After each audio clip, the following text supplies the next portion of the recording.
Trinity Woodhouse, welcome to this interview. Thanks for having me. Whereabouts are you from, Trinity? I'm from the Hunter Valley in Hunter New Valley? South Wales. Oh, cool. Nice little place down there. Yeah.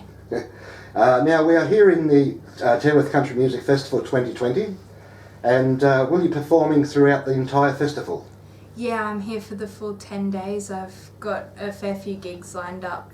I think I got to about 22 appearances over the 10-day festival, so it's pretty busy, but...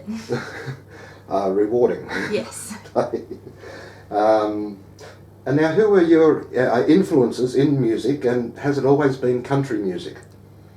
It has always been country music. I've changed my subgenre of country music. I kind of started off more...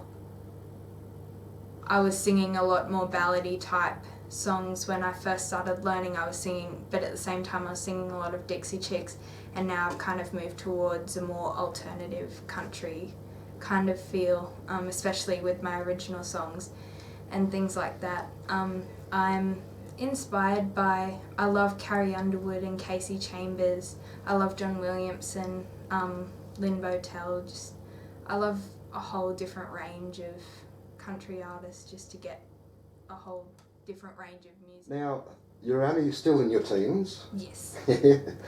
Now, can you recall the first song you ever sung in public? The first song I sung on stage, I think it was Landslide or Travelling Soldier by the Dixie Chicks, like their version of the songs. And I was so nervous, and I had, I'd always sort of sung around the campfire when we went camping and things like that. And then we're at our neighbour's house, and he heard me sing and then gave another lady's contact to me, and she came over to our place and heard me sing and got me up on stage for the first time and played the guitar behind me, and just did a walk up near where we live, and I was terrified. So we all right. Oh, well, that's all right. Now, in 2017, and correct me if I'm wrong, you graduated from the CMAA. Can you tell us a little about that? The academy was one of the best experiences of my life.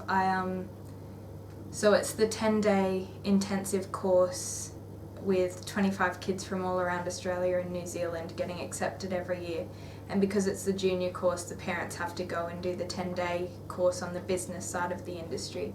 And I made so many friends. I have best friends now that live in far north Queensland, Brisbane, South Australia, Victoria. I have friends from all over the country now, and it just makes coming to places like Tamworth Country Music Festival so much more exciting, because not only do I get to come and play, I get to come and catch up with all of those people, and you make lifelong friends, and the tutors are just incredible. Like, I was in David Carter's mentor group, and I love David, and because of that I've been introduced to so many other incredible artists, and it's just such a great learning experience and networking experience, and it was, it's one of the best experiences of my life. Now, you have entered many talent quests.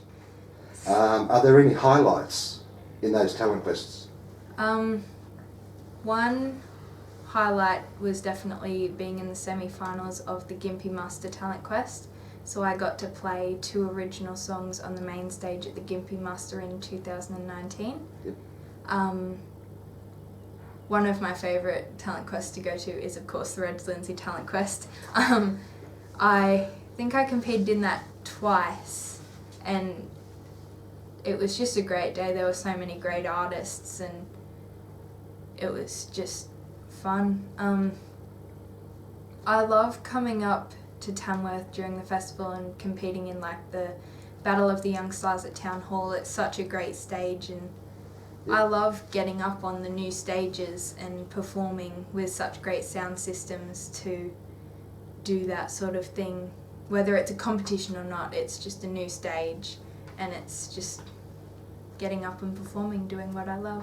That's it. And being in Tamworth, there's new audience, Yes.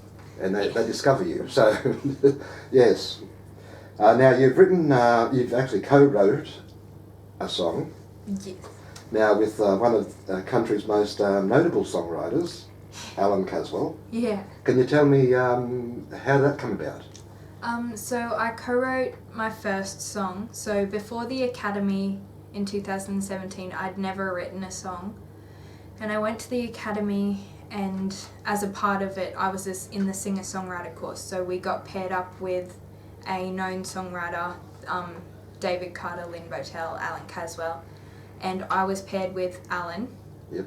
And I took the story of one of my best friends to Alan, and we had a 2-hour co-writing session, and we wrote the song Me and Sandy, and then the next year in August I released that as my debut single, and I've just been writing and co-writing ever since. I get the opportunity to co-write with so many incredible people now. I've written a fair few times with Alan actually. Oh, okay. It's just so much fun. I love writing, it's just a part of me now. So he kind of sparked that. Well, how many originals would you have written? Roughly. I really don't know. I've got obviously originals that I don't sing just because I'm not a massive fan of them, but I probably have 30 something maybe. Whoa. I'm not sure, maybe a bit more. Not too sure. Now, are you going to record any of them? Yes, so Yes. I recorded Me and Sandy in 2018 and released that as my debut single, and I am hoping to further into this year release a debut EP. Excellent. So Because that's my next question, is that are there any big plans in 2020? yes. So I'm very excited to be heading back into the recording studio. My last experience there was with Simon Johnson, and that was such an incredible experience. That's definitely another highlight of my musical career, and I had so much fun. It was very emotional because of the song that I recorded, and I just can't wait to get back in there and do it again. And would you like to take us out with a song? Yes, absolutely. Okay. So this song is a beautiful song that was sung by Randy Travis. It's called 3 Wooden Crosses.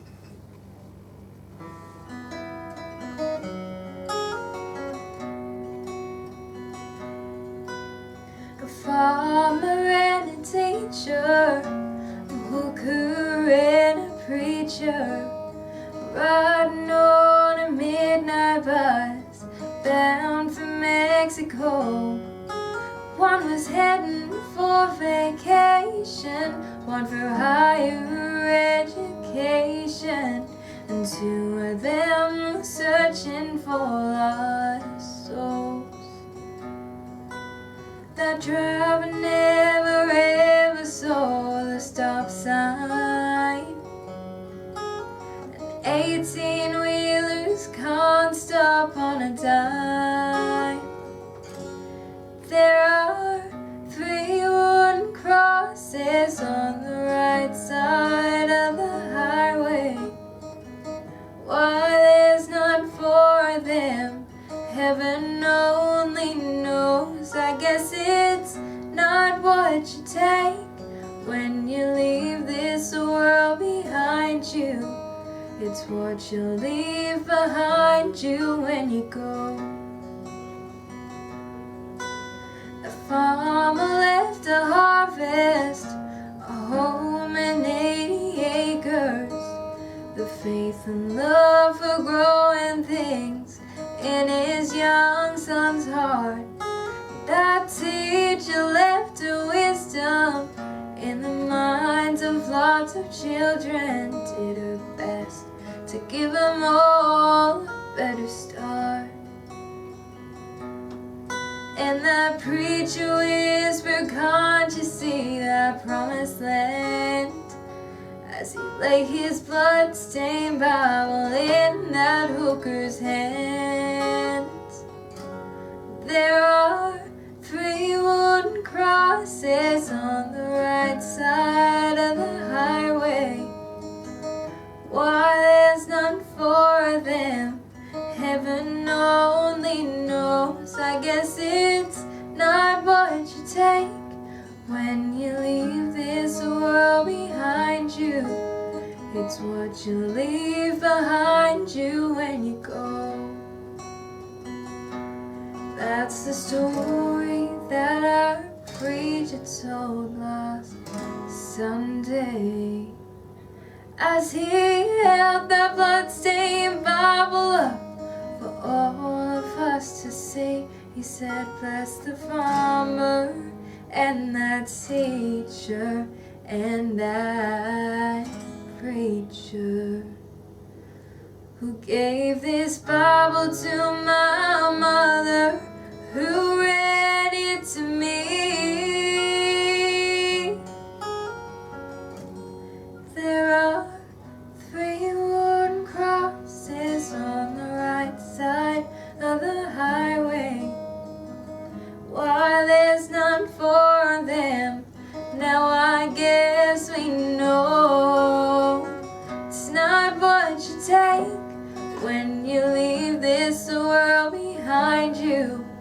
It's what you leave behind you when you go.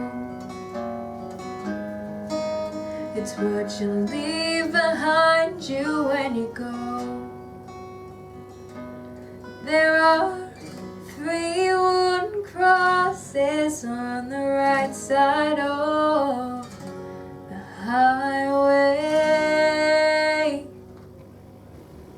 Trinity Woodhouse, thank you very much for that interview and that beautiful song. Thanks so much for having me, Drongo. It's always a pleasure.